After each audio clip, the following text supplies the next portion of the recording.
जय हिंद दोस्तों, स्वागत है आप सभी का फिर से एक बार आपके अपने YouTube channel Bharat exam solution पर।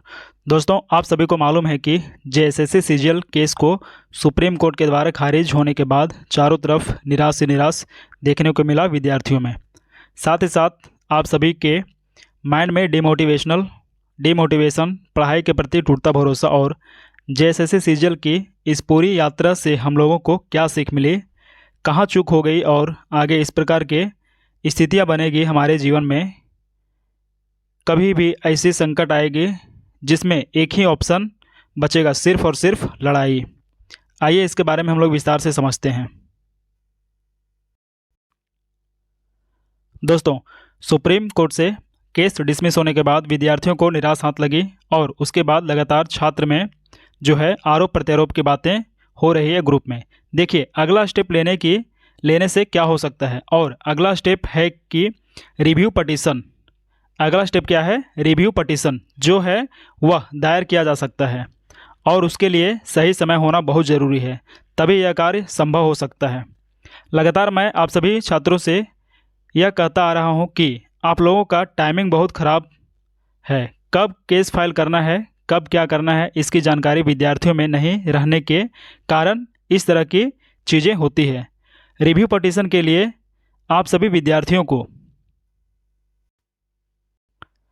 मैं हमेशा से कहता हूं कि जो भी करें किसी अच्छे वकील या एआरओ निर्देश या उनके सलाह पर ही काम करें, अन्यथा फिर से रिव्यू पटिशन जो एक और प्रक्रिया आपके पास बचा हुआ है वो भी आपके हाथ से निकल जाएगा। आपको एक अच्छे लीडरशिप में काम करने की आवश्यकता है जो सुप्रीम कोर्ट के केस के मामले को कई वर्षों से जान रहे हो या जानता हो, लेकिन विद्यार्थियों के साथ गलती हुई कि नए विद्यार्थी सुप्रीम कोर्ट चले गए और अंततः क्या हुआ तो हार मिली। जेएसएससी सीजीएल को जो केस एक्सेप्ट नहीं हुआ, ठीक है, इसका मतलब यह है कि जो भी ज्वाइनिंग दी गई है और ज्वाइनिंग के साथ साथ यह भी कहा गया है कि सुप्रीम कोर्ट के फैसला से प्रभावित होगा। मतलब कि यदि सुप्रीम कोर्ट इस चीज़ को एक्सेप्ट कर ले और रद्द कर दे तो यह जो ज्वाइनिंग लोग हैं उन लोग को यह चीज़ मानना पड़ेगा।